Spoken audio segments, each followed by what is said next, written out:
Someone from your Snapchat friends may have falsely reported you, or you may have really violated the Snapchat policies. In both cases, I'll unlock your permanently locked Snapchat account. I have already created a video for the temporary ban on Snapchat, and now let's see that how you can unlock a permanently locked account on Snapchat. For that purpose, you have to open up your Google Chrome or Safari or any other browser that you use. You have to go to Google and write here Snapchat support and hit the search button, and the very first website which appears up which says Snapchat support, you have to tap on it. And from this page, if I go to the third option available which says I can't access my account, then let's open the first tab from here. There is a lot of useful information here which tells us that an account can be temporarily or permanently locked. If it is temporarily locked, it may be unlocked within 24 to 48 hours when you try logging in back. But if it is permanently locked, then Snapchat may have detected some activity that violates the community guidelines and terms of service. And we may also know that someone may have falsely reported us. So it tells us that if your account should not be locked and you think that it is a mistaken decision, then you can tap on this button available right here. And if you scroll down here, then it says that you have to try logging in your account in your Snapchat application, and the best thing is you should submit an appeal from there, as you will get an option to appeal in the Snapchat application when you log in your account. But if you are not able to find that, or you are having difficulties, then you should go back, and this is the main Snapchat support page. And then let's go to the second option available in this list which says my account is compromised.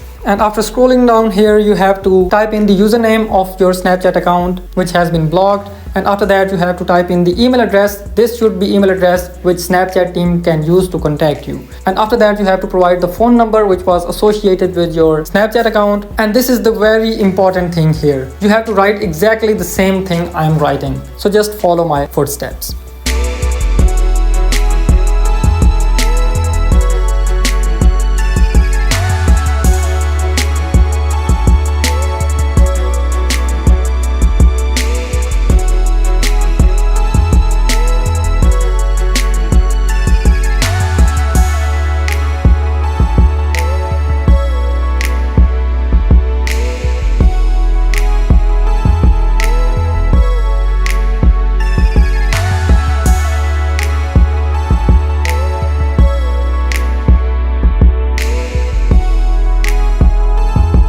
And that's it. You can adjust the story according to your case as well. You can also mention that someone has falsely reported you or anything related to your case. And after that, just submit this request and your Snapchat account will be recovered within 24 to 48 hours, and Snapchat team will contact you through the email that you will provide here. Now let me know in the comments that why was your Snapchat account blocked or suspended, and did sending an appeal to Snapchat support help you or not? If you have any of the questions, let me know in the comments. See you in the next video. Thank you so much.